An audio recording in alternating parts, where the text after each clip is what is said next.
Dystopia tonight.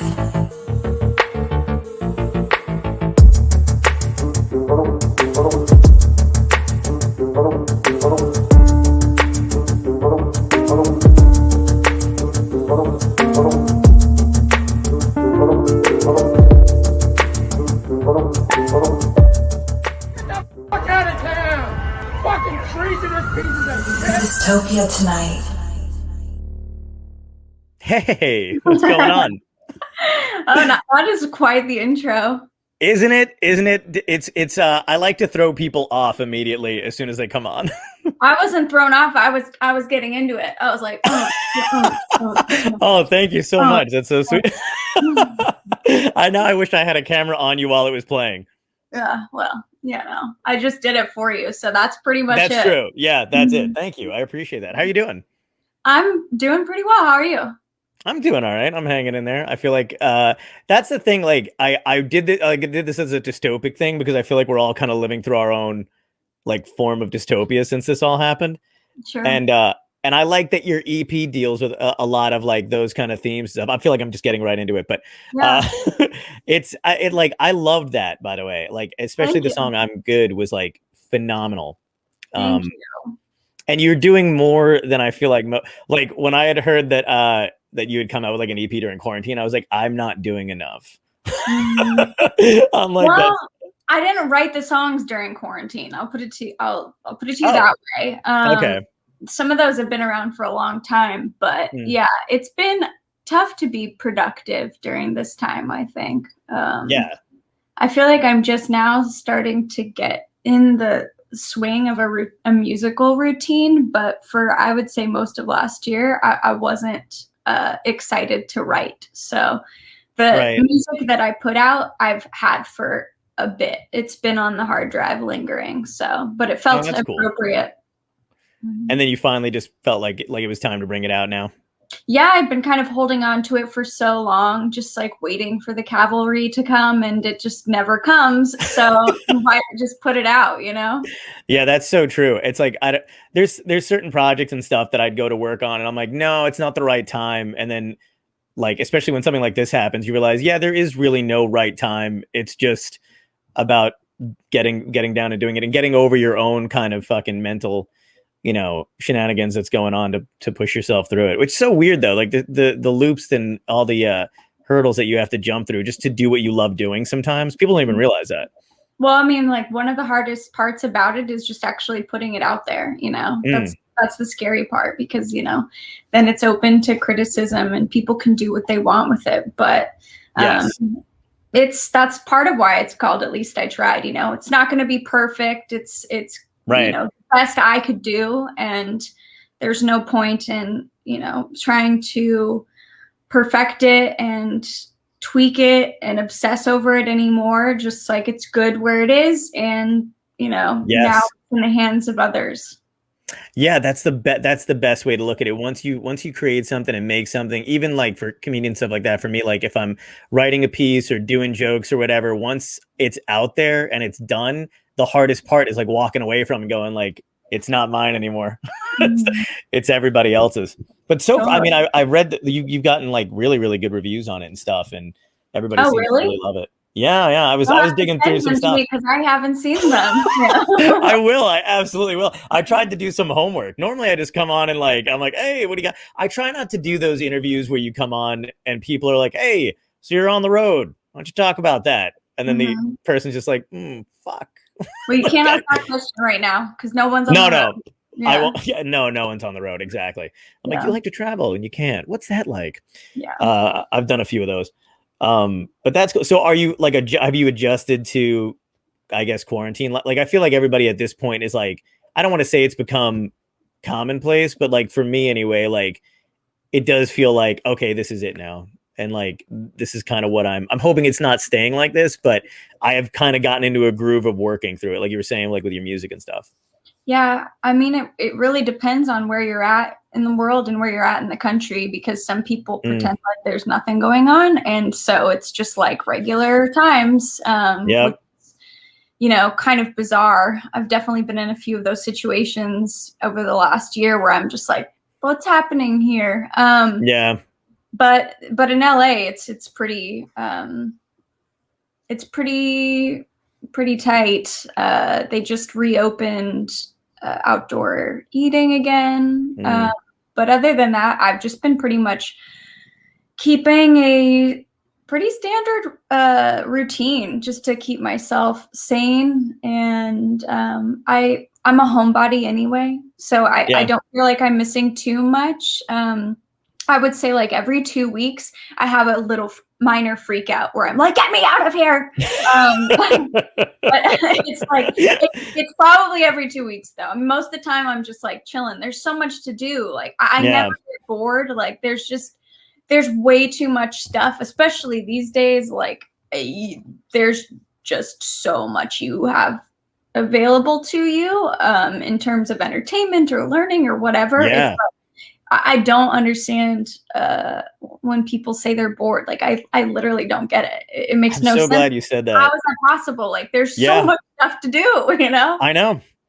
It is mind-blowing too. And I try, like, I'm always one of those people who's like trying to be conscious around like when I do talk to other people, I have no idea how they're dealing with it, you know, but for the most part, like, I'm like, I don't know, there's like a million fucking streaming channels, so much stuff to watch all the time. And plus, like, I'm almost busier now doing stuff like getting to talk to people I admire and that I want to speak to, and like my comedy buddies, and like, somebody just said I was watching Amos Lee, but I heard you had Marlana and I had to pop over.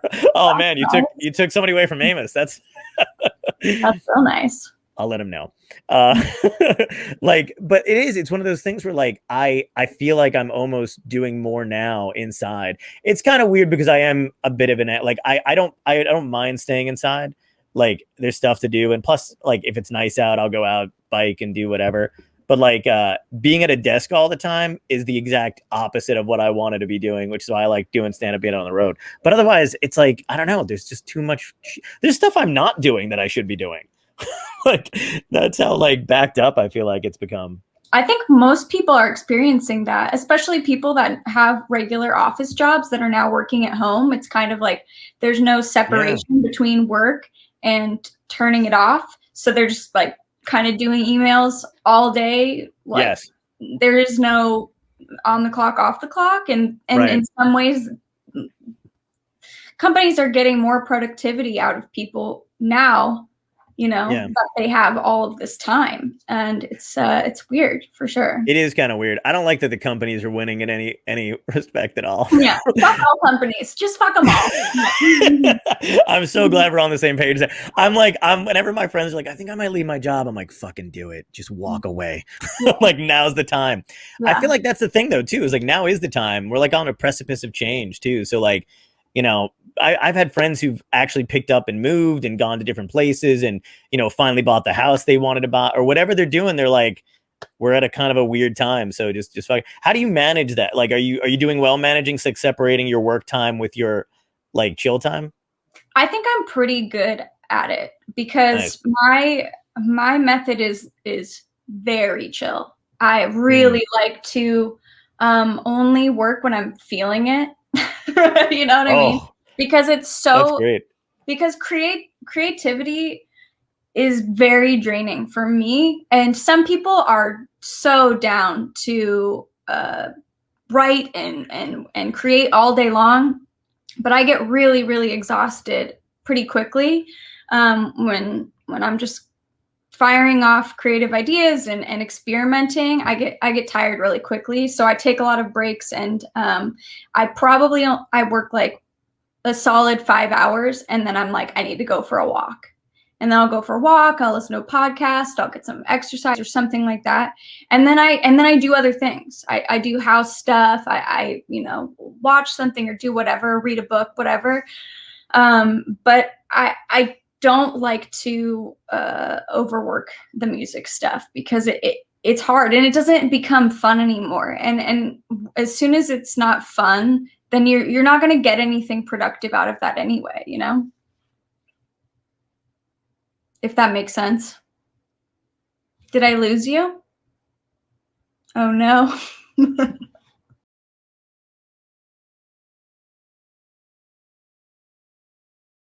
Marlana, it's so nice to see you. Sorry about that. I don't know what just happened there. John said he lost power. I know. That's what happens in a dystopia. When a world that we don't know what's going on, something is always going on. And I'm sorry you were stuck here for a second by yourself. I mean, I'm not very good at improv, but I tried. You know what? He should have been like, that's the bit. We just leave somebody here and see what they end up doing. Well, I thought for a by second themselves. that would have been a great bit if that's how it went. Right? I think so too. We got a raid from Justin Gonzalez Tenor. Thank you, Justin. But here is the host, the man himself. I will let him on as I disappear into the night again. There you go. Well. Oh, can nobody hear me? I can't hear anybody. Look who decided to show up again. Hang on. I can't hear you. I don't know why. He's having problems. He can't hear you. I don't know what happened to him. Hang on a second. But this is awesome, by the way. Good content, Marlena. Good content. What we're going to do is we're going to give you anybody hear me? Let you sing a song. We can all hear you. Yeah, no. we can hear yeah, you can. Yeah, I just can't hear anybody else. I wonder if let me pop in and pop out again. I'm so sorry. It's okay. Jesus Christ. Somebody just said this is good radio. Natty Tessie needs to know, who is this lovely lady? Let me introduce her. Marlana, right? Is that the proper way to say it? I don't want to say it wrong. That's perfect. Yeah. Perfect. Marlana Sheetz. Let me let her tell you a little bit more about herself, because I feel like everybody's here for you. They're not really here for me. They don't even know what I'm doing here, Marlana.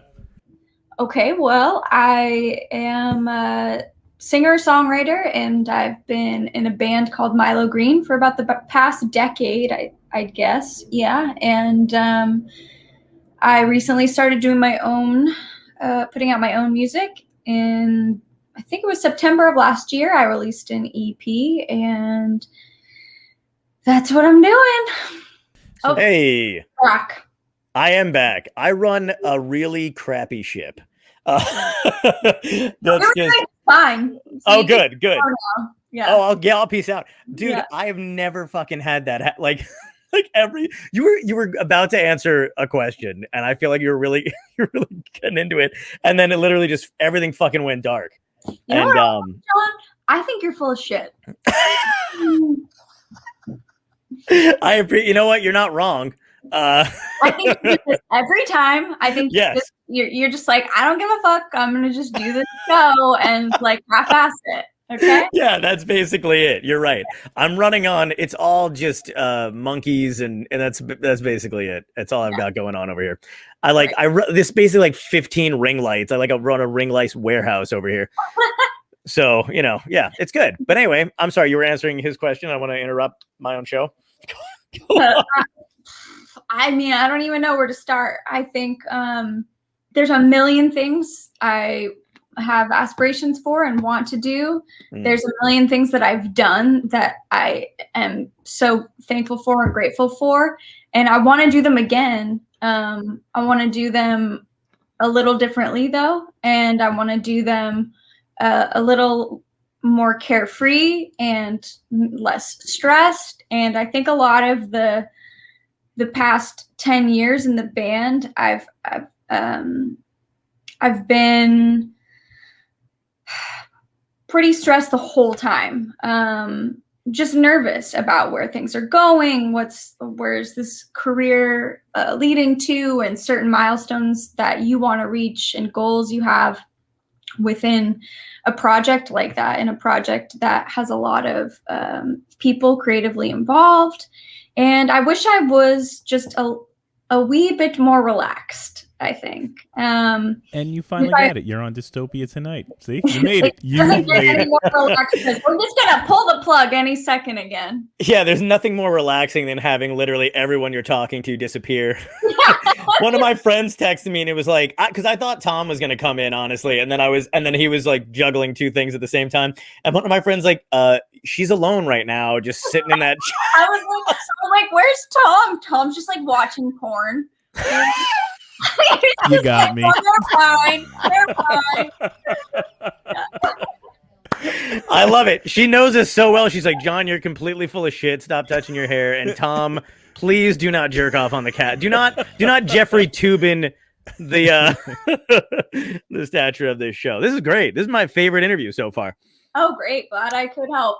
Yeah, look at me. My knees up. I'm relaxed. This is fucking awesome. All What right. Ahoy, Captain. I'm there you going go. to the Yeah, bag again. let's just whatever now. Now it doesn't matter anymore. It's all downhill from here. Do you remember? This is how shitty of an interviewer I am now. I'm gonna just expose everything. Do you remember the last question I asked you? If you want to go back to it, we just move on. Yeah, we can just move on. I don't love talking about myself, so it's hard. Anytime a personal question about music specifically, I don't know how to answer it. I just immediately am like, yeah. I know I don't want it to be generic. I want it to be honest and real, but at the same time, it's like it's always stressful. I feel like I'm going to either say the wrong thing or I will stutter like I just did, or there's always something to be nervous about, and I'm just in general a very, very nervous person with a lot of nervous energy, and I usually just say things I regret. So I 100% here. There's always like every time I'm either doing one of these or even doing live shows, like just stand up in general. There's always like moments when I'm back at the hotel and I'm like, oh, fucking shouldn't have said that. I probably shouldn't have said that either. Oh, I hope they didn't take that seriously. Like, yeah, but that's part of the process for you. So totally. Yeah. But interview, I mean, do you like that's a great, because I love that you're just talking about now being stressed about interviews, because they do kind of like normal interviews do suck, because you always get people that do ask the generic stuff. Like, when did you, and you're like, you don't want to sound the same, but at the same time too, you don't want to like, I've contradicted myself in interviews so many times where they're like, how'd you get into comedy? What did you start doing it for? And I'm like, oh, I'll talk about this part. I'll talk about that part. And then they like, don't link up. Yeah. I'm like, I mean, I'm also just not that interesting. So I'm always just kind of like, I don't know. I'm just a person. I don't know what to tell you. You're just doing your thing, man. You're doing what comes naturally to you, and that's it. Yeah, for sure. It's weird because I feel like that's the same. Like, I don't generally go on the like.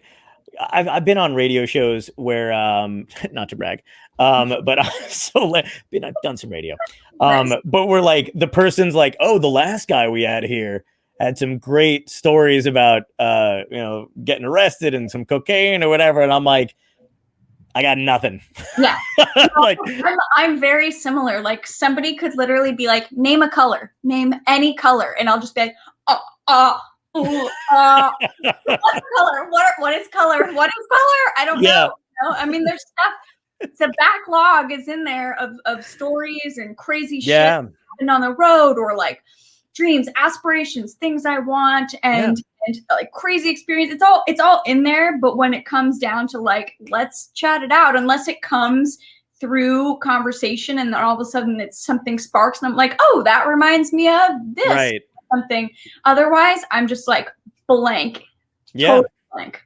No, I know. I do the same thing, and I wish I had like recall for that kind of shit. Because I have no people who just have total recall for these stories and the shit they've done or whatever. Even when I'm with my friends, there's some stuff I don't even remember until one of them is like, "Hey, remember when we were all driving and we almost died when we were doing?" I was like, "Oh fuck yeah!" But like, if I'm in an interview and they're like, "Anything happened to you crazy?" and I'm like, "Nah, I had some cereal that kind of backed up on me today, but." Like that's. I'm like, other than that, everything's fine. I think it's just a weird. It's like a fear. You want to, because in those moments when you're giving interviews, you're on the radio station, whatever, you are still performing. Like it's not a real. It's not 100% genuine because you're being broadcast. Like people are watching. You know what I mean? So it's not like. You're still performing, you're still on. Like, even in this instance right now, like there's a part of me that's still like, I'm performing, Right. And it's like it will always be there. It's this nervous part that always wants to give a good show or give a good performance. Do your best, you want to give the best answer. And so when somebody says, give me a crazy tour story, you're thinking, oh, this has got to be good. And then you're like, it's got to be so good that you're putting so much pressure on it that then you come up with nothing. And that's Right. me in a nutshell. I just come up with nothing. Yeah. No, whenever it's flowing and it's fluid and stuff like that, I always wind up having it'll just come out naturally. But when you're put on the spot like that, it's just fucking awful. Totally. And I envy people that have shit in their back pocket where they're like, or they could tell the same thing over and I can't tell the same thing, like the same kind of story over and over again with enough enthusiasm. Like jokes are different and telling your act the same time, that's fine. It's probably the same thing with music. But like when it's like something like that's supposed to be about your life, I'm like, I got nothing for you. Well, what I don't understand is like the radio hosts of morning shows. I don't understand how they have so much fucking energy. But like, they'll roll up in there and it's like, 6, 7 in the morning. Yeah. And I gotta sing, I gotta play something, and I'm just tired from the show the night before, and they're just like, "Hey, how's it going?" And you're just like, "Fuck off right now." Yeah, like, fuck off. It's I don't know fucking- how they do it. It's crazy, but I wish I had that kind of energy. Somebody don't. wants to know if you'd get along with your clone. If you had a clone, would you be cool with yourself, or would you be like, fuck this girl? Oh, it would be very uppy downy. I think some moments I would be like, you're a fucking bitch. And then other moments I'd be like, you're trying, you're doing the best you can. Like, it's all good, girl, Oh, yeah. And so that's how I treat myself anyway. Oh, man, you were like the pick. You're getting, see, that's good too. Cause we talk about mental health and stuff a lot on here. Mm-hmm. And I've dealt with it. I know I've read some stuff where you've had some, oh yeah. Yeah, exactly. I was like, I felt even more connected to you then. Cause like I said, like I've followed your band. I like your music and stuff. And then like, as soon as I read something like that about somebody, I'm just like, oh, simpatico. Like this is like, now we're getting down to my level of anxiety and worry and depression and shit.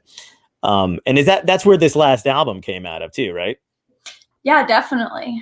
And it feels like everybody is in the same position and everybody is going through the same thing, which really makes me consider just like, what the fuck is going on culturally here? You know what I mean? Like, why is everybody in this country on medication? Like, why are we all stressed the fuck out? Why do we all need a therapist and like, why can't, like, what is happening? Like, is it like the standards are too high, or there's too many options for us? Like, it just, we don't know what to choose. Like, it's just something greater is happening, and it's weird. It trips me out. There's so many layers to it because our generation in general is just so fucked for so many reasons. Like no access to healthcare, not able to like sustain, a decent living if you're not doing if you're in the arts, it's like nearly next to impossible, and it's lucky even if you have. Well, that's because our fucking parents were like, you can do anything. Like, fuck you. No, I wish you would have said, get your ass in school and you're doing this job. Yeah, absolutely. I know. But I would have probably resented them for that anyway. Yeah, we would have. Absolutely. I mean, look at all the 80s movies and shit that we grew up on too. It's always every 80s movie has a dad that works too much and why aren't you spending time at home? And then, at the end of that movie, he like tells his boss off, quits his job, stays at home with his family, and then they never tell you if they worked out okay, like if they're living on the streets. And because it doesn't. Yeah, exactly. I had a math teacher when I was in high school who fucking hated the show Friends. Like we all loved it because we were all growing up on it. Hated the show Friends because she was, when I think about it now too, she was young and she was just starting out teaching. So it's probably her first couple of years teaching. But she was like, let me tell you right now, if you think you're getting a fucking giant apartment in Manhattan with all your friends and you're hanging out drinking, because I guess she was like now that I think about it, she was in shit tons of debt, teaching kids who didn't give a fuck about algebra 2, and struggling through life. And we were all like, we're not going to be like you. Like, that's ridiculous. We're going to do all the stuff. And we're fucked. We're on every pill. I have so much beef about school. Me too. Oh, like, ugh. Did you wind up going to college or did you not? I did. I jumped around. And I did my first year of college at like a proper 4-year, and I hated it. Yep. And then I left and I went to a music recording school. Nice. And I loved it. And I was like, I found my people. And then I was just like a program that was like a couple months, and I loved it. And I learned so much. And that was in Ohio. And I You're did the girl in the Bee video, the music No Rain. You were the Bee girl. You found your people. You ever see that video? Yes. Okay, good. I was like, holy shit, am I Blind Melon? Yeah, exactly. Yeah. I was like, oh my God, am I the only one who knows? By the way, great documentary that came out last year. Really? Oh no, I never saw that. Epic. You have to rent it. Okay. I mean, not have to, like you should, because yeah, I will. And we support. We're patrons. Absolutely. Right? So, but incredible doc. Highly recommend. You automatically assumed I would steal something. No. You're like, you should probably rent it. That's another thing. Of course. I don't think everything should be for free. You know, that's how we do it. Maybe that's why we're so depressed, because we're just like, everything's not for free. Yeah, I just steal food now. That's what I do. Not really, but that'd be great. I wish I could. I wish I had the balls to do it. There's always a first for everything. Have you? That's a good question. Have you ever stolen anything? I've stolen shit from a Target. Oh, good. Oh yeah, no, I used to be a little klepto. I mean, those early college years. So I was very, very poor, like every college student is. Mm-hmm. But my first year that I went to UC Irvine, and I didn't have enough money to stay in the dorms. I had enough money through scholarships to stay for 1 year. And so my plan was, okay, I'm going to go for the year, see how I feel about it. And then decide if I want to stay, then I can look into the loan situation, which I didn't really want to do. But I had worked really hard in high school, and I thought, I really want to give this the biggest shot I can at like a normal college, whatever that means, your movie version of what college looks like. Mm-hmm. So I tried to do that, and I couldn't stay in the dorms. I rented a room in somebody's house, like a family. They had a room open. I rented a room there. And then I was a server at Mimi's Cafe. Mm-hmm. I worked all the time, and I couldn't afford a parking pass at the university, so I took the bus. And I did everything as cheaply as possible. Like at one point, I think I had to. They were forcing everybody to get some kind of shot or immunization, I think. And wow, for what? I can't remember, but it was something specific every student had to have. And I went into the health department at the school, and they gave it to me, and then they were like, here's your bill, it's $250. And I started crying because I was like, what do you mean? You're forcing me to get this, and I have to afford it, and this is more than my books. And it was just a fucking nightmare. That's wild. Yeah, the whole thing, the whole experience with that was rough. But so anyhow, when I worked at Mimi's Cafe, I used to steal food all the time. And I was a very good employee. And so the managers were very chill. And they're like, look, we love you, but like, you've got to chill. Like, you've got to stop taking the bananas and the toilet paper. And like, I was really going for it. So, and then another thing was I had a pass to Disneyland. So it's like, I'm so broke, but I was like, if I'm working so hard. Like I worked all the time. I was like, I'm going to get a fucking Disney pass if it's the last thing I do. So what I would do was I would go to Disneyland like after a shift or something. And I would park in the downtown Disney area. I would go into Disneyland proper, go into the bathrooms, take toilet paper from their bathrooms, put it in a bag, walk out, go back to downtown Disney, tell the movie theater person that was working there that I just saw a movie, but I forgot to get validated. They would validate my ticket, and then I'd have free parking, and then I'd have free toilet paper, and I was like good to go. So I all kinds of weird tricks. I've definitely stolen some things from Target in the past, like very, very low level. Oh, like, same. Crazy. Not crazy, just like I need new hairbands. And that's ridiculous to pay for that, you know? Yeah, oh, dude, I convinced myself of so much shit that was ridiculous. Like, especially if it was expensive. My thing was too is like if you pissed me off, I felt totally justified with taking something from your from your store. Especially when I was living in like LA. Like when I moved to LA, I had fucking nothing, no money. I lived in a few different places. I lived in Studio City, which was an expensive mistake, and Universal City, and then finally, you know, all over the place. I stayed in San Clemente, which couldn't have been farther away from where I needed to be, but I had like cousins live out there, but I would take stuff from Target like all the time because I think they would charge some ridiculous amount if you were buying plastic, you know, whatever it was. And I'm like, for every fucking nickel, I'm taking a case of, you know, leave like a case of water under the cart or, and I would also tell myself like, just in case there was ever like a zombie apocalypse, I need to test and see. I walked out wearing a hoodie. Because can I tell you how I did this? This is the story. I don't think anybody knows this, by the way. So there was a hoodie that I wanted. I still have it. It's a Star Wars hoodie because I'm a fucking nerd.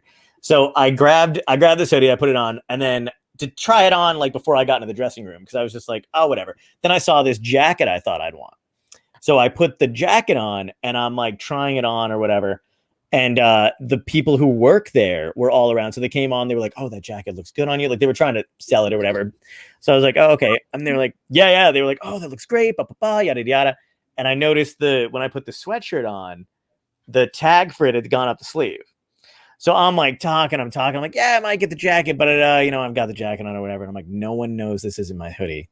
And I was like, let's see what fucking I was like, I didn't care at that point because I was so miserable when I was like wildly depressed too when I was living out in Cali too. But I was like, I'm going to just see what happens. Whatever fucking happens. And I just walked to the front and then told them I didn't want the jacket. Like I changed my mind, you know, made all this conversation. By the way, there's always a plan. There's always an explanation in your mind, you know, and mine is always the same thing. Oh my God, oh my God, I'm so sorry. Oh my God, I didn't know I got it. And the thing is too, is that we're arrogant. We know we can get away with it. I could totally do that shit. But like, oh my God, I can't even believe it. You wouldn't even believe it. White privilege, right? Oh, totally. Yeah. Oh man. Absolutely. Look at these faces. No one's gonna question us. I got glasses. They're not gonna fucking question us. But that was always my favorite thing. I ran out with a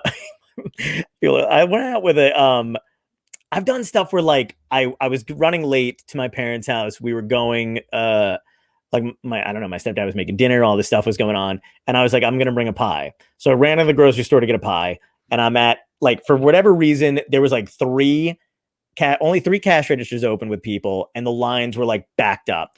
And then every self-checkout but one was busted. So I go up to the one that's open, I scan the pie, there's a error on the screen, please wait for whatever.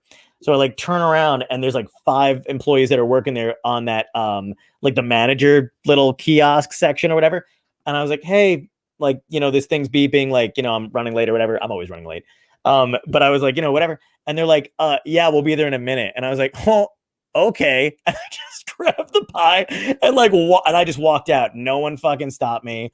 Like, I think when there are errors, like in technical issues going on, or like that, or they're just totally over or crowded or whatever, I think they anticipate that. I think at that point, the employees, the manager of the store, whatever, is just like, and now everybody will steal things. And that's it. It's like, we'll just write it in to the books. Yeah. You know? But totally. I would have done the same too. You're just like, so wait in the line for 4 hours or just steal this pie? I'm taking the fucking steal the pie. In my mind, I'm like, listen, I tried to fucking pay for it. You didn't want it. I was here. I scanned it. You didn't fucking want the money.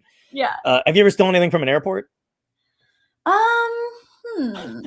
I've risked flights. I think I would be too nervous because you're stuck there.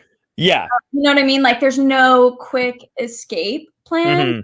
It's just like, because you still need to get on the flight unless you wait until like right when you're there, you know? I don't know. This was like, I was flying back to LA. I'd come home for a little bit and I did it twice. I did it. This is another situation where like I wanted to pay money for a thing and they were like, fuck you. And I was like, oh, okay. So I went, I was like walking down and I'm already like, you know, miserable as it is. It's like the 3 a.m. flight. There's nobody in there. And I see a bag of one of the kiosks has peanut butter M&Ms, and I'm just a piece of shit, so I'm like a sucker. Oh, right. Thank you. I fucking love that shit. Those are like my faves. Dude, me too. I could eat the family bags. I will make myself sick eating that shit. They're just so good. My ex-roommate used to make fun of me all the time. He was like one of my best friends, but I would bring home every bizarre. He's like, "Can you just buy a bag of regular M&M?" I'm like, "No, we're trying." Nobody buys regular M&Ms. I'm sorry, nobody does. Thank you. Only peanut M&M. Like, yeah, getting regular M&M. Sorry. Exactly. I know. The Larry David Justice. It is the Larry David Justice. So I walk by, I grab the small bag, and I pay for it. And then as I'm leaving, I see there's a whole other section with bigger bags of peanut butter M&Ms, and I'm like, 5-hour flight, I need the bigger bag. So I walk back to the line, and there's like maybe 2 people behind me, and I'm like, "Hey, can I?"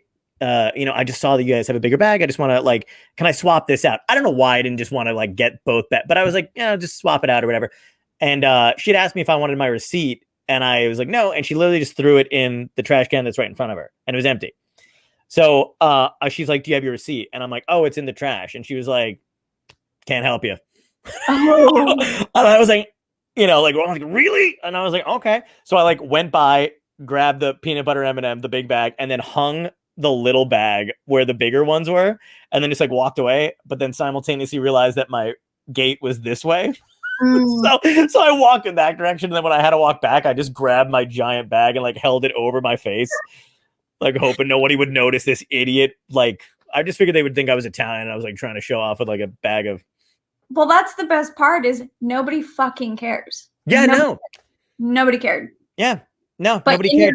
In your head, you're freaking out. Oh yeah, totally. I thought people were gonna see. I thought she was gonna have, but I don't know why it didn't bother me. I was I still had a little bit of time to wait, and I stole the most expensive thing I stole at an airport was one of those neck pillows. I was exhausted.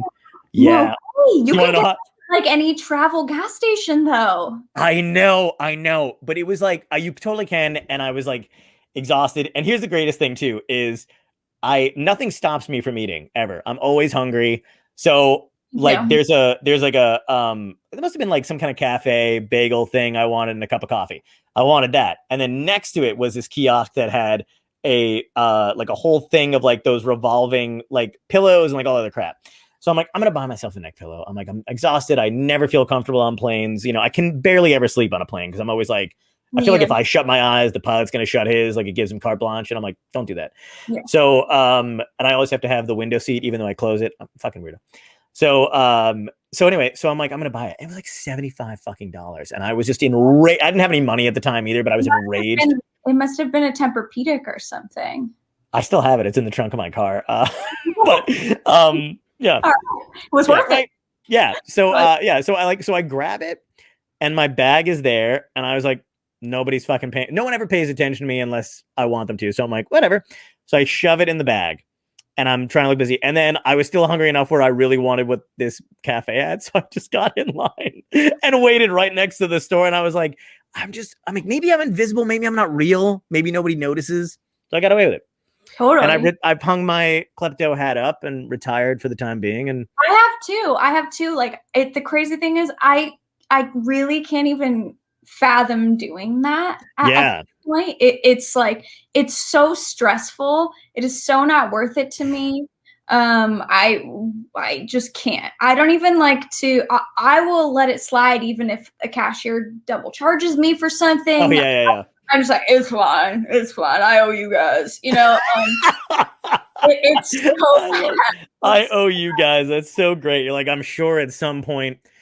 I used to live across the street from a grocery store, and I would buy a big baguette, a French bread, the day old, because it was very cheap. It was $1 for the big one. And then I would get a couple avocados, and then I would go to the deli and I would steal their little packets of cream cheese. So great. Yes, absolutely. I'd get $2 for a little cream cheese. Oh, I don't think so. I would just take a couple and be sweating bullets, walking out, thinking an alarm is gonna go off. Yeah. cream cheese packet. I'm like, they've got it. It's Yeah. got a magnet, you know? Oh my God. Oh man, I don't miss it. I don't miss it at all. No, I know.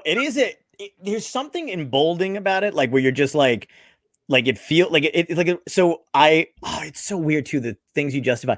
I parked at this have you ever been to Jersey before? Oh yeah. Okay, cool. So you know the Wawa's, like that's our like staple gas station, like convenience store area. My dad is from Egg Harbor Township. No way. Holy shit. I'm by LBI. Okay, wow. Yeah, Cool. that's awesome. Oh, cool. I'll say hi to your dad. You're like, please leave my family alone. Yeah. So you're talking to my daughter? Yeah. He just comes to my house like banging on the door, like, what did you get her to admit? I park and get gas, and I'm running late because my friends and I are all going to the shore because we're shore trash. So we're like gonna go bar hopping and all that crap.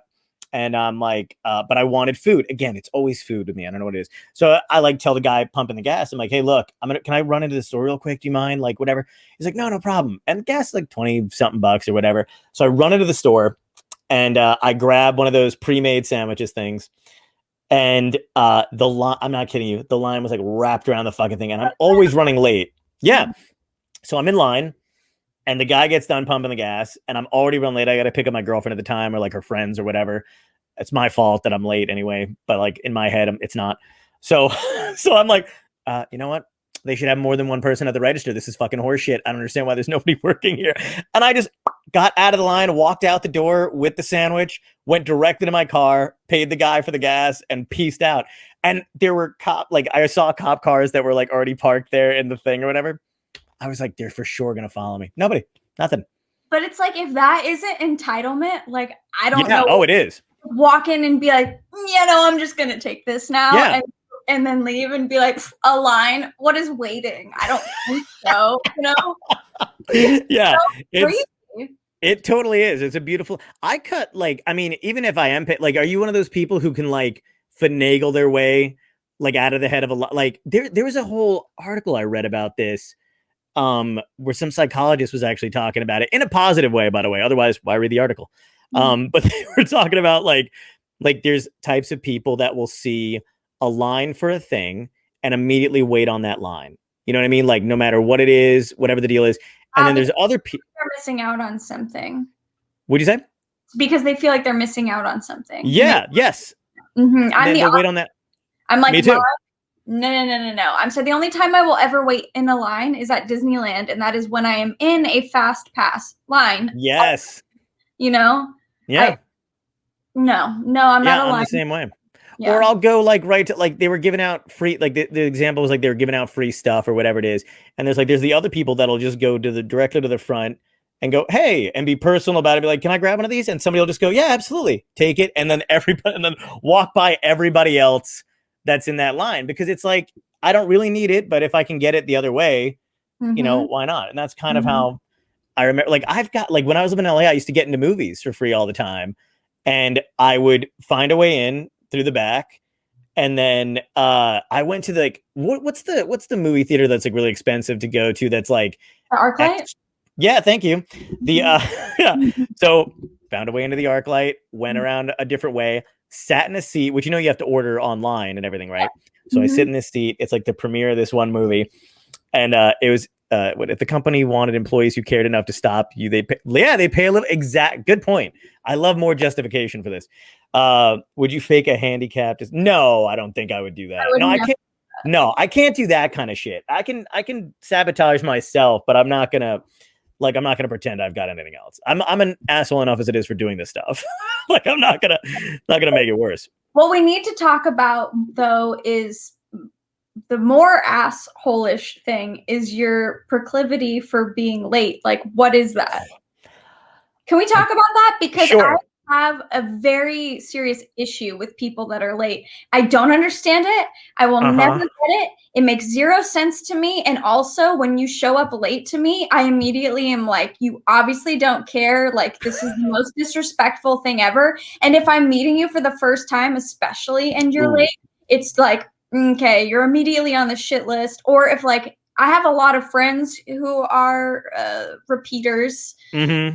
offenders, if you will. Mhm. And I just have to like I personally will have to just show up later, or Yeah. I tell them an earlier time is what I Mhm. do mostly, because I know they will be late and I don't fuck with that shit. Right. So look, so here's my What's I your deal? I love that we're working this out right now because I'm feeling like everybody that is watching that knows me is like, fuck yes, get him to answer. Yeah. I have like certain, okay, I don't like, so like you just said that like personally offends you. If I'm with somebody, if I'm with people who I know will let me get away with it, then it's like, I don't know what I'll be late. But if it was like, let's say you and I were hanging out and I was like, I knew it upset you, I would make a strong personal effort to make sure I was there. Okay, so that's like being mean to your mom because you're like, she's always gonna love me no matter what. So I'm and being mean to her. And Yes, that's fucked up. it is. I do that and I need to stop doing that. But Yeah. also, that's fucked. I use my crutches to get, so like that's that's like another thing too. Like I do want to be on. I don't know what it is. I've tried to think about it. I assume John is late and take advantage of that by the fact that also being late when I feel like it. Exactly. Like I know him well. He's one of my roommate that I was talking about. We're best friends. Like he knows me well enough. We just we almost like wind up doing things on time because we're both easygoing with being late. I have friends who do not tolerate it, and they will do what you just said and tell me to be somewhere at an earlier time, which I'm almost grateful for. Like I literally don't care if we're all on mushrooms or acid and we're having a great time and life is incredible and we're all connected and it's like, but you said you were gonna show up at 2. That's so, I love that it means that much to you. Like I feel like I would like I don't understand how it happens. That's the thing. I'll tell you how it happens is I have no concept of time. Like we've been living for so many years. You should know exactly how long it takes you to take a shower. You should know exactly how long it takes you to eat a breakfast. Like do the math, figure it out, be a big boy. You know what I mean? Yeah, I totally, I get it. I'm like 100% with you on it. I wish I was better at it because the amount of anxiety I cause myself and being pulled over, like it's not worth it. But for some reason, to me, I don't know. When I'm on time, it stuns people. Or when I'm like, well, you know what the thing is, I'm never late for a gig. I will leave and I used to get to gigs early to the point where I'd have to sleep in the green room, and there'd be people like, like the staff vacuuming, like, why is he here? Because I just never wanted to be late for that. But that's even worse because that means that you show up for things that you care about and that everything else you don't care about, and that's the fucked up part. Yeah, I do care. I think I do care. Whoa. I think maybe I just don't. Yeah, you're probably right. I feel like I care because it like I get anxious about it, but I don't. I just think I have no concept of time. I think I have more time than I actually do, and then I'm like, fuck, I don't. Like I got to do like I will lose track of praise from every late person. What is time? I have no concept of it. What do you think? We're taught how to tell time when we were children. It's ingrained in our brains. That's true. What you're saying. Somebody said you're just describing ADHD. Yeah, I do. I think. Well, I do. I do think we've talked about that before. I do think I have. I won't. We tell my Argentina godparents that shit starts 2 hours earlier than it does. Yeah. Yeah. I mean, I do have the ADHD thing where I'm like, I'm constantly trying to do other things and fit other stuff in. I don't know why I'm not just satisfied with having somewhere to go or something to do, but like, I will always get slightly distracted. Like I'll like literally like, I would tell my roommate all the time too, where I'd be like, yeah, I'm just going to go get in the shower. And then all of a sudden, like phone's going on, I'm texting someone, doing something else. And I like try to map out, I don't know, like I try to map out everything other than time for traffic and time for what I need to do beforehand. And then I'm like, fuck, I got to leave like right fucking now. And everyone's like, why don't you leave yourself enough time? And I'm like, because I can I try to fit a lot in right before doing something, either whether it's working out, exercising, like talking to somebody, writing, fitting it all in. I'm getting better at it, I think, as I've gotten older. Or maybe I'm just winding down or dying. I don't know. dying. We're all slowly dying. Dude, I know. Tell me about. I read one interview with you where you were saying that you're always thinking about death, and I found that so comforting because so am I. Like Yeah. to a scary amount. Yeah. Time. I'm thinking about death and dying, people around me dying, how people die. Yes. I will always turn anything into some kind of creepy, like morbid bullshit, you know, like even just being next to somebody and being like, I can hear your heartbeat, and like, wouldn't it be crazy if it just like stopped all of a sudden? Or like, isn't it crazy how our heart just like keeps doing it? We don't have to plug ourselves into a wall and recharge. Yeah. We are literally just like wireless all the time until our heart is like, I've had enough. Yes. And you have no control. It's fucking crazy, dude. I don't understand how every person in the entire world isn't thinking of death all the time. Same. The only thing I can think of is that there's a chemical balance in our brain. It's like a sedative, essentially, that makes us accept this reality that we're in. And it tells us, like, be cool, have goals, have some fun, learn some things. Like, that's what it is, right? But maybe my brain is like, doesn't have as much of that. And so I wake up and I go to sleep and I think all day long. I'm literally thinking like, I'm in this vessel, this thing. Like, I have fingers. This is freaking me out. Yes. It terrifies me all the time. I cannot sleep sometimes when I'm just like on the verge of trying to go to sleep. And I'm sitting there thinking like, I can feel my heart. I can feel my breaths. I'm so focused on everything that's going on. And it is so paralyzing sometimes. I will spiral sometimes into a full-blown panic attack because I'm like, I don't like this. Yeah. Why do I have a nose? Why do I have eyes? Why do I put stuff on my face every day? Why do we kiss? Why do we have sex? Why do we do this? It's so weird. Like, we're animals and we're here for this, just like what seems like such a small amount of time because it is, but at the same time, like, could it be so much longer? And we're just so ignorant to how to manipulate the thing. I mean, we're doing it in some ways. We are manipulating things, but we can be so much better. We could live so much longer. The whole thing. I don't know. I could literally talk about death all day.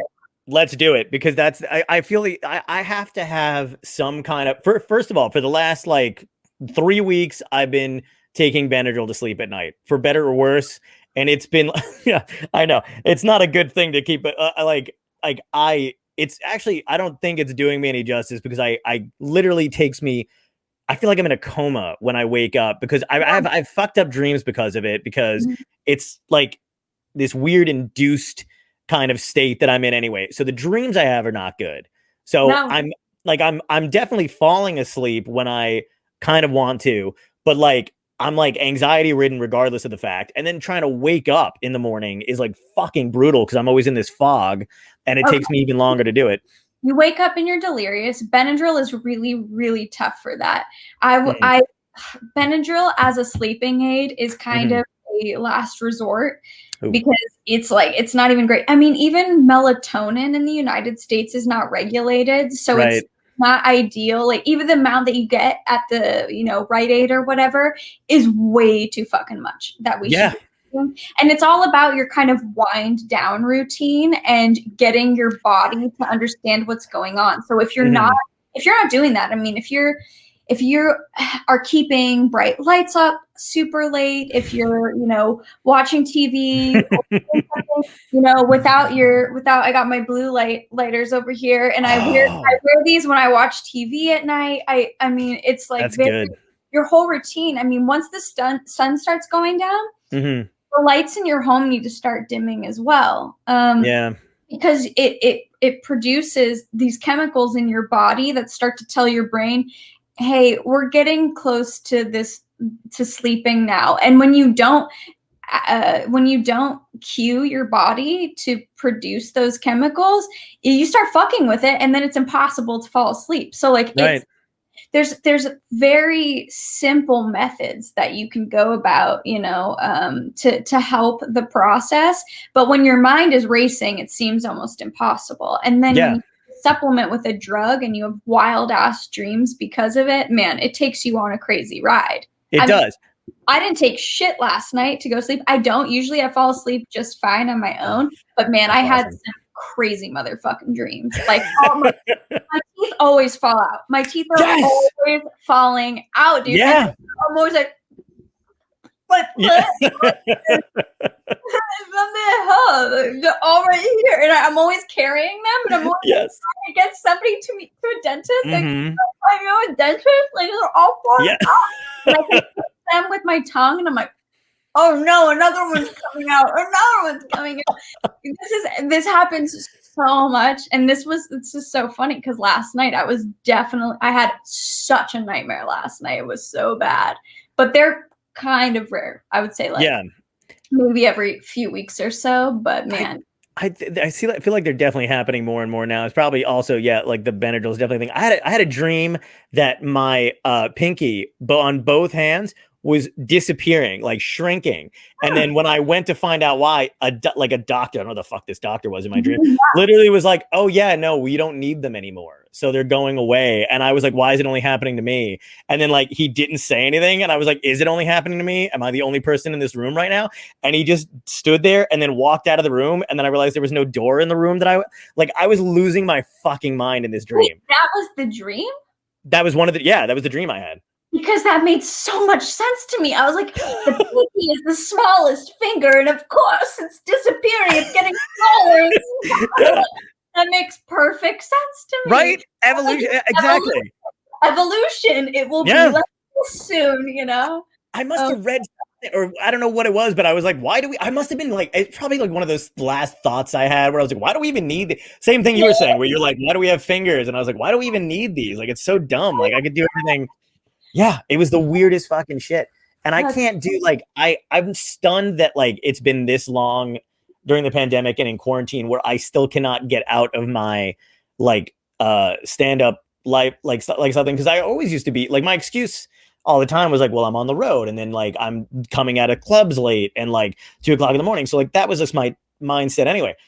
But I obviously haven't been to any fucking clubs in over a year and I'm still 3:00 in the morning, no sleep, still up, and wondering why no one else is awake. Okay, let me ask you this. Do you get tired at a certain point?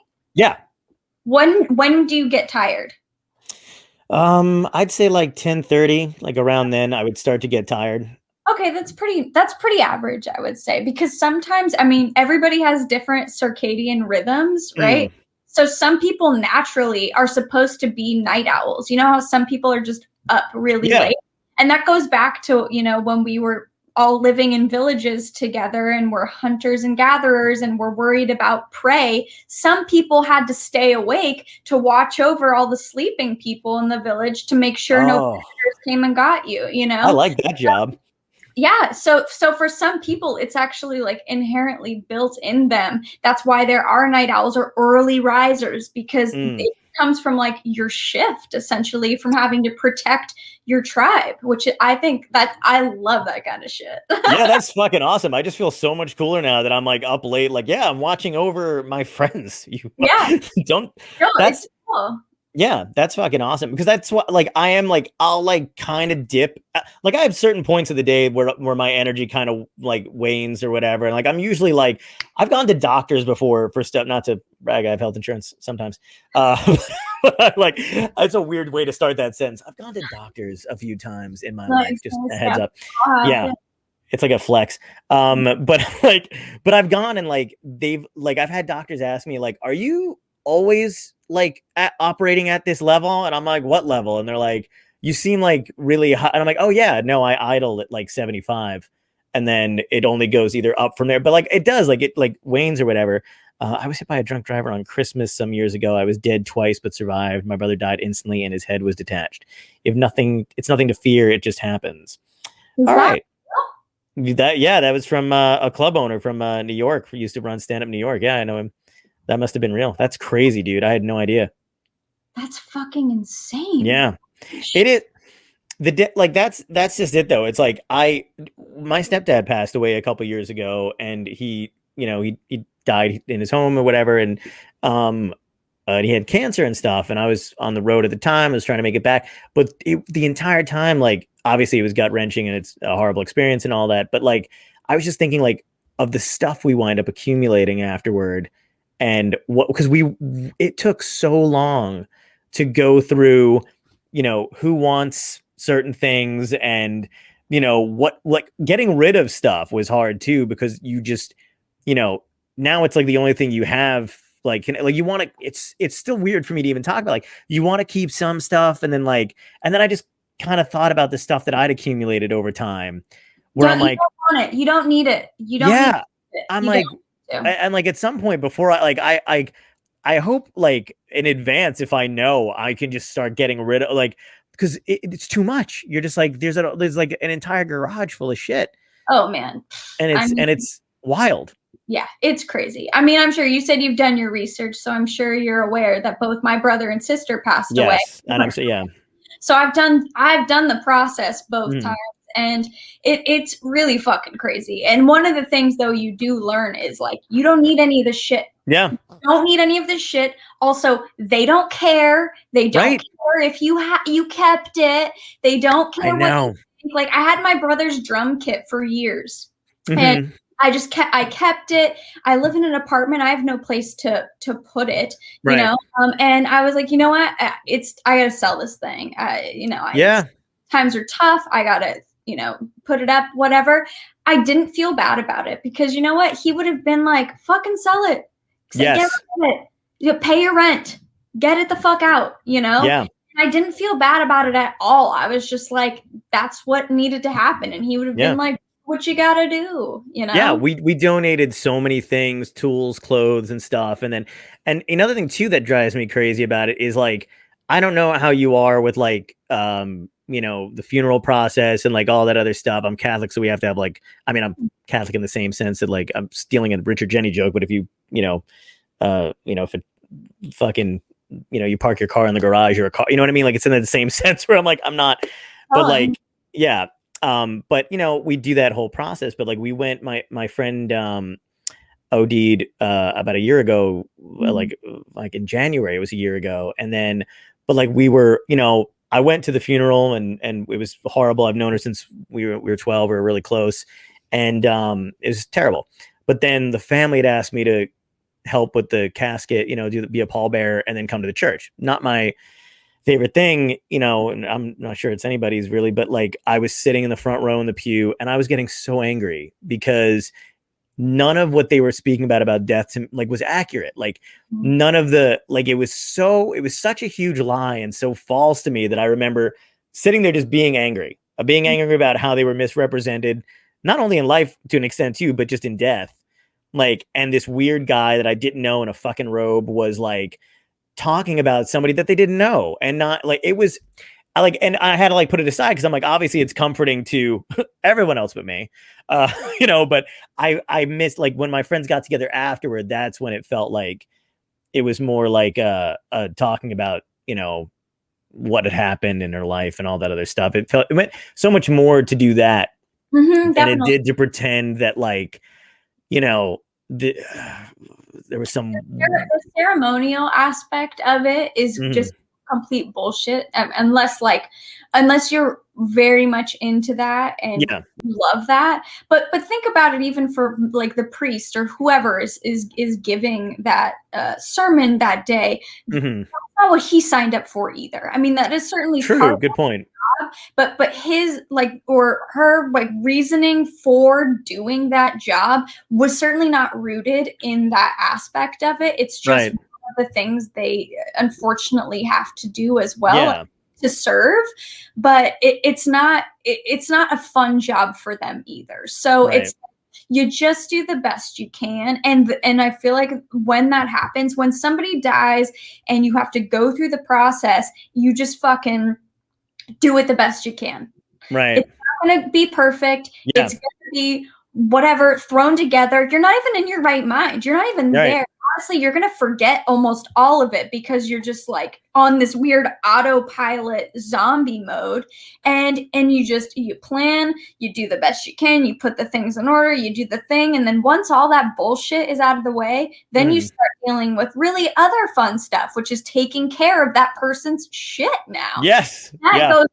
That goes on for so long. I mean, there's so many things that you don't consider when that happens. And like when my brother passed away, my parents were just like, they were just a fucking mess. That was their third kid that they had lost. And so they were just shut themselves in their bedroom and were over it. So I took care of every fucking thing. Like the entire part of the service was, I did everything, cleaning out his home, like literally canceling his gym membership, canceling his phone, picking up the death certificate, picking up the cremated ashes, like all of that kind of stuff, which like the whole time you're kind of like doing it and you're in the car and you're by yourself and you're just like thinking about this and you're like, this shit is fucking wild. This is absolutely crazy that this is going on right now, but that's just part of this bizarre thing that we're in, you know. You just go with it and it's awful and it sucks at certain times, and then other times it's like super great and high, and that's just this weird trip that we're on. Totally. We've all signed this invisible contract where we're like, this is just what we fucking have to do. I just like I have such a hard time believing that I picked it. That's really tough for me to grasp, because I feel like had I known, if somebody was like, you can try this thing called being human, and it will come with lots of trials and tribulations. At 1 or 2 or 10 times, you may want to kill yourself, and it will be very hard. But do you still want to do it? Knowing me, it's so hard to imagine that I would have been like, yes, sign me up. Yeah, sounds great. I always think about that, and I tell people that all the time. My roommate and I would talk about all this kind of shit all the time too. By the way, it's such a relief to find people like that to talk about it with, because to me it makes you feel less alone, and two, like just less crazy. And it's just like, oh good, like everybody, you know, there's somebody else that kind of gets what's going on. But like I always think about that. If you were born and somebody was like, hey, or before you were born, if they were just like, hey, look, what you just said, I can't believe you just said that. I say it all the time, where it's like, hey, look, this is what you may not be able to afford rent. You're going to be working for other people to make them rich for most of your life. The things you really want to do may not actually happen. No one's going to appreciate the shit you actually wind up doing. You know, it's like, would you want to do that? And it's like, abso-fucking-lutely not. I don't think I would. Like, I don't necessarily, like, I think about that kind of shit too. Like my friends and I would talk about like wanting to, like those moments when you want to kill yourself, where you're just like, you know, I would never, like, I always go, you know, I would never do it. Because I don't want to put anybody else through it. But there's been times where it's really fucking close, where you're just like, I've gotten down like into that just deep depression where you're like, it literally doesn't matter. You're like Googling I've Googled how to do it. I'm like, what's the best way? It turns out there really is no best way. Which I was like, really? No easy way to do it? No one's worked that out yet? Working's gone and we just abandoned that whole thing. But like, I've gone down that place, but like, ultimately, like, I feel like I understand why people want to, you know, I understand getting that close to it, and I understand wanting it, but keeping, like, you want to keep going. Like, but it's, I don't understand people that never think about it. I'm like, are you lying to yourself? Am I just fucked up? Am I wired differently? Like, how is this? I always felt bad, like, if I brought it up to somebody, because I feel like I would bumming them out, but I'm like, oh yeah, no, well, you're just a permanent like piece of shit bummer. Always. Like, I'm always, people are just like, oh, I don't I'm invited over here, because I'll be like, that's so interesting, but have you thought about, like, yes. You know, but no, it's not fun for people. But I do think maybe the older you get, you know, your the odds of people you know around you dying go up. Start thinking about death much more. The older you get, it really starts to fuck with you, and you start thinking, how much time do I have left? But in this, there's a certain period of time for which I'm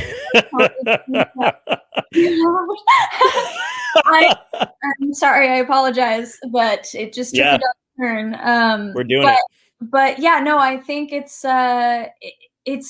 increases, your worry increases as you get older about death, Mhm. obviously, as you get closer to it. But when you're kind of still in your younger years and people haven't had to deal with it, unless like a family member or someone they've gone through with it, they don't really have any kind of frame of reference, Right. and no reason to. I mean, up until I dealt with it, really, I wasn't thinking about it. So, you Yeah. know. And that is like I don't, I try to stay somewhat semi-conscious of that kind of thing where there's there's certain friends I have where I know there's a limit to what you can talk about Absolutely. and you just kind of respect it and move on or whatever. But if I didn't have that other group, I don't know what I would do because I'm like I could say whatever I want, whatever fucked up thing comes into my head, especially if it is about death or something like that, where it's just a nice release to fucking talk about it. Totally. I had a group that I would have dinner with regularly. It's part of this organization called the Dinner Party, and they set Ooh. you up in different dinners with basically strangers, and you get a group and you start to visit with the same group over a while, but you basically just go over to somebody's house, whoever's hosting, and you do like essentially a potluck and you all have dinner together. And Wow. it was pretty game changing for me. It's been really unfortunate because I haven't been able to do it for about a year. Right. Pandemic's been going on, which is a total bummer, but it was incredible for me in a time when I really needed it, and to just walk into somebody's home and see a group of maybe like 7 people sit down for dinner, and you can say anything, no Yeah. matter what. You can laugh, you can cry, you can say the most obscure, most depressing shit ever, and every person that's there with you is going, yeah, yeah, I Yeah. know.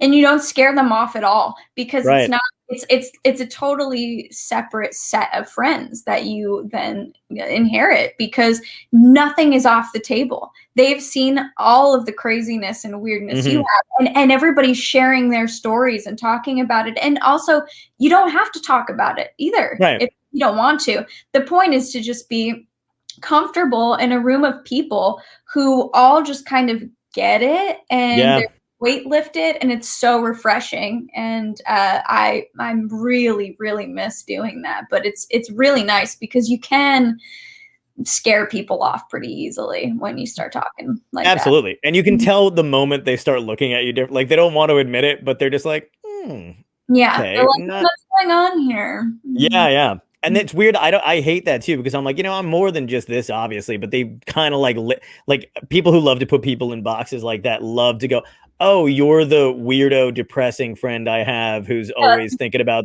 that's me. Yeah, no, I know, and I'm like, I guess if that's how you see me, then that's how you fucking see me. Whatever. Everything I is their Final Destination scene. Always. Like, Oh it's my God. wherever I'm at, it's like, I could be at the grocery store, and I would just be like, imagine if all the sprinklers turned on, but it was gas instead. You all just died right now. And like, so whoever's with me is like, you need to Yeah. talk to somebody. I I'm had a just, Final Destination moment the other day. I was driving and there was a literal tree, not a giant tree branch, but like a tree branch in the middle of the road.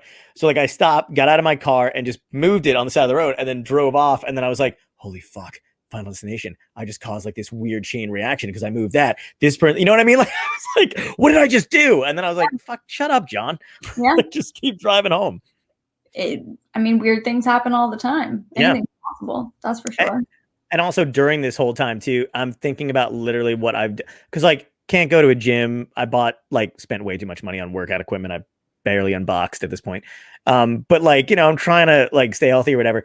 But at the same time, I've eaten a shit ton of garbage, and I'm literally every day thinking about what have I done? What damage have I done to my body and to myself? Where I'm like, I literally said it something today. I was like, I don't know if I go to the doctor, he's going to wind up telling me I have diabetes and it's going to be, I don't know why, like literally the cookie I just had was the last thing that pushed me over the edge. Mhm. I don't have any history of that. You know what I mean? But I'm just like, could be that, not feeling well, could be a list of any other things. That's easy though, because that one's reversible. So even if it happened, you can correct it if it's type 2. I mean, if it's type 2, right. you have type 1, you're getting it when you're like a teen or preteen, but True. it's type 2, man, you're fine. Like, we're gonna fix this shit. We're gonna get you Thank back you. to normal. Like, it's I would never worry about it. If that happened to me, I'd be like, fuck. I'll just go easy on the Ben and Jerry's. I'll reverse it. Oh, you know. Well, that actually makes me feel better. I don't know too much about it, so we'll call it a day. yeah. How do It's- you feel about? I've eaten an inordinate amount of cheese. Is that gonna? I looked up cheese facts not too long ago because I was like, I don't know why that was my go to like snack food was like cutting up cheese and crackers and having it like I was, you know, in A Christmas Story where they like have the bread and cheese. But that actually, yeah, that makes me feel better too. Exactly. But like I was like eating cheese and I'm like, oh my God, I wonder if this is bad for you. And I looked it up and it was like, there were some, you know, downsides to it, cholesterol, I think, or whatever. But then I found this whole website that was like, why cheese could benefit you. And I was like, fuck yes. Like, let's concentrate on that. But if there's an answer you want, you can get it. And that is the internet. Whatever it is you want, the story you want to tell yourself is available to you at all times, courtesy of the internet. But I haven't had cheese in a minute. I actually decided a year ago, like kind of when the pandemic first started, that I was going to go plant-based. And ooh, nice. And I originally was like, let me try 30 days and see what the vibe is here. And I did it for 30 days and it was so easy. And I just kept doing it and I'm still doing it. So that's awesome. I haven't had cheese in a minute. Doesn't mean I don't like it, but yeah, I do miss it. But I'm also like, I know what it tastes like, you know, so it's not like I'm not super deprived in a way that's like, you haven't had this thing. Let me tell you about thing, you know. Yeah. I know what the thing is and I know what it tastes like, so it's fine. Somebody said cheese fact. Cheese is the fucking best. It is, but they're getting better at the plant-based cheeses. I will say that some of them I've had some of them better. Some of them are like, what are you doing? This isn't close. But some of them are like scary good that are really crazy close. I've had some of them like I can't eat the I would do like the singles cheese slices that are plant-based. Oh, and I can't eat them plain, but I can eat them on anything like with it's like lettuce, tomato, and like a whole sandwich type of thing. It's all about how it's prepared, you know. Yes. Some of the shredded plant-based cheeses that you can get, like you can't eat them by itself. You need to melt it down. It needs to be in a quesadilla or whatever. It's all about how it's prepared, and if you prepare it well, then it's like, I mean, I don't miss it. I really miss nothing, and especially now with the eggs too. Vegan meat is getting good. Meat is next level. I love Beyond Meat. Do you like Impossible? I do like Impossible. I just don't. I like the taste of it. Honestly, I think better than Beyond. But me too. The only reason I don't purchase it as much is because there's soy in it. So I try to like. You know, you soy is fine, but you don't want a ton of it. And if you are eating plant-based, you can have a tendency to eat too much soy. So I try to stay away from it. And also soy comes back to a part of like climate change and part of the issues. That was one of the reasons why I went plant-based in the first place, the biggest reason. But soy goes along with a lot of those problems as well. So I try to stay away from it, but I do really like Impossible a lot. Yeah, me too. But it's just so easy. There's a replacement for everything, even eggs, like just eggs. What? Ooh, I haven't had that yet. They're so good. They're too expensive right now because they need more people to be purchasing it so they can lower the cost. But you can just get it. It's in like a little yellow jar. It looks honestly like a mustard jar, and it looks like scrambled eggs. Throw some vegan cheese in a pan with just egg. It's so good. It's mung beans. Ooh, and I'll absolutely try that. It looks just like scrambled eggs. Doesn't taste like it. I'm not going to lie. It doesn't taste exactly like it. Right. But it's pretty fucking close. And I'm just as satisfied. Like, I'm a breakfast bitch. I miss going to the diner and getting the egg and the sausage and the coffee, like the whole thing, breakfast all day. That's my vibe. But now that I'm plant-based, like I can't really do a diner vibe. So, but Yeah. I'm equally as satisfied with the vegan selections that they have going on now. Like it's so much easier to be plant-based now than it ever has been, you know? You're right. Yeah. When I'm on the road with my friend Joanne, like we'll go, she's completely vegetarian, and so she's always introducing me to like new stuff because I was vegetarian for about a year and a half and then fell off the wagon, yada yada yada. No excuse not to get back on, but I just never did. Mhm. I like go back and forth, but whenever we're on the road together, all I eat is plant-based stuff. So Mhm. we hit up any place with a Beyond Burger or Impossible Burgers. Like we literally like we've been to some of the weirdest places to get one of those burgers because we wound up in like some places where we definitely shouldn't have been, like in the Midwest, where like there's no like. It's funny because she's lesbian and I'm me, and the two of us like there's no like we've walked into places in the Midwest where we're just like literally like we're either not gonna make it out of here or they think we're novelty, like we're just like fuck. But we loved finding that kind of stuff, and I can't eat eggs anymore apparently.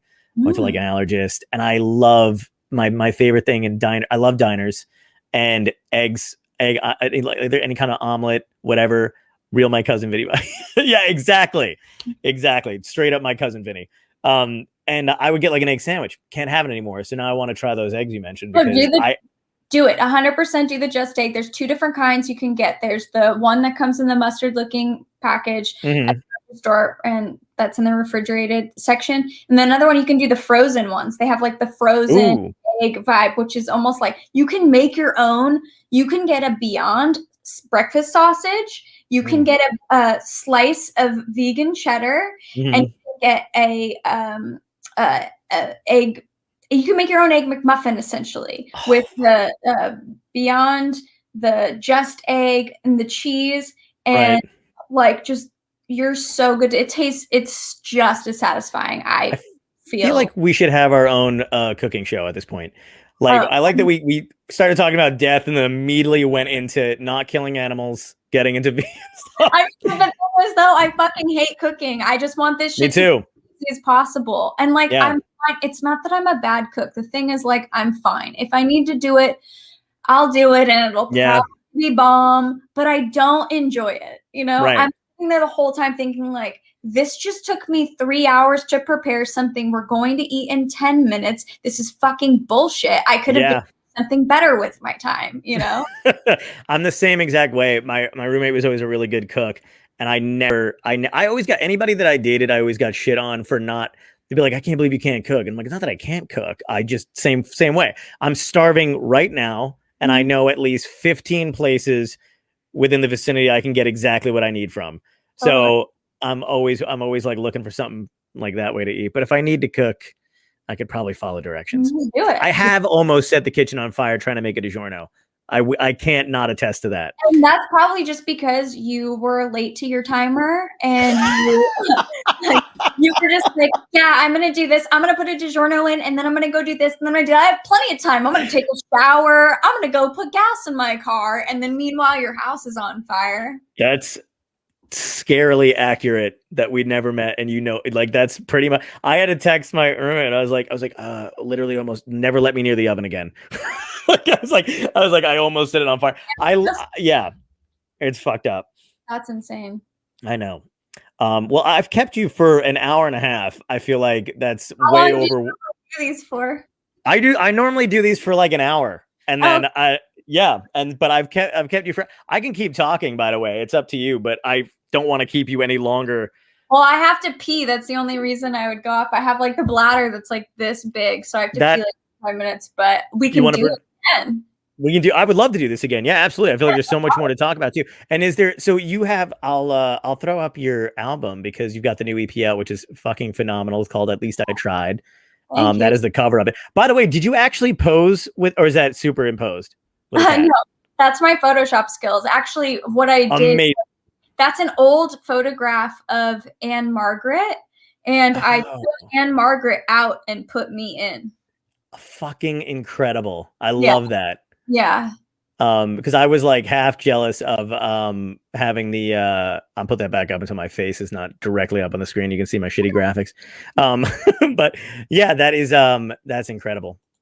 Thank you. Yeah, that seriously, the album's awesome. It's like one of the like I feel like it was intended to be listened to because like people bounce around or whatever, but if you listen to it from start to finish, it's got a lot of themes in it, a lot of emotion to it. So I keep telling people like just start to finish, play it once all the way through. Thanks. Then pick your favorites. Yeah, it's fucking amazing. Thanks. Are yeah. you I feel like the order is like that was thoughtful as well, so yeah, it really was placed where it felt appropriate, so yeah. And do you think once this all ends, you'll go on tour by yourself with it, or do you think you're gonna go back with Milo Greene? Or if I'm 100% honest, probably not, because touring is so expensive, Yeah.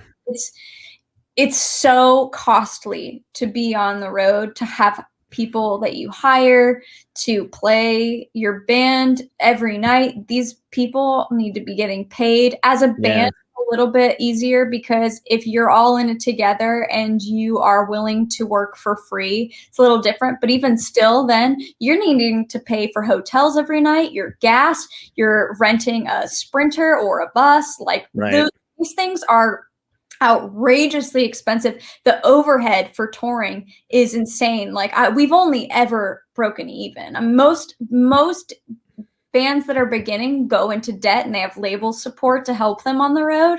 I'd say like kind of upper low level bands are breaking even. Mid-level bands are probably making a little bit of money, and then then it jumps like real high, and then all of a sudden you're making tons of money. But that's so rare. It's such a small percentage of artists, but for most people, it's wildly expensive to go on the road. So as much as I love it and miss doing that, I don't see that unless unless some great opportunity comes around and I just have to take it. I don't know, but I did film a live show with my solo stuff, and I'm going to be putting that out in a couple weeks. So I'm excited. Oh shit, that's awesome. Yeah. Where are you going to be putting it out? I'm using a platform called Noon Chorus. So okay, cool. I'll be putting that out in a couple of weeks, which I'm really excited about. And, it was kind of done during one of the peak moments of COVID, and it was very hot in Los Angeles. And so everybody was tested, everybody's masked up. It was like very, the safest we could. And it was shot beautifully, and I'm really excited about it. So that'll be something that I have to look forward to put out. And then hopefully for the rest of the year, I just continue, I have like a series of songs I really want to release. So hopefully over the course of the year, I'll just slowly start putting out one at a time. But most people aren't listening to full albums anymore. So I'm just going to try to roll with the times and just put out a song at a time. And if people are into it, then they're into it. And if they're not, then I'll, start something else out. You just keep putting shit out into the atmosphere and see what sticks, Absolutely. That's all you can do. It's just, that's kind of what I'm doing with this. I have no idea.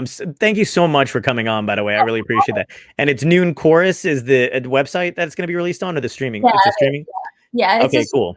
They're doing a bunch of ticketed concerts. That's awesome. A bunch of really great shows over the last year. So I'm excited. It'll be good. Sweet. Well, thank you so much for coming on. We really appreciate it. Everybody had a good time, and let's do it again soon.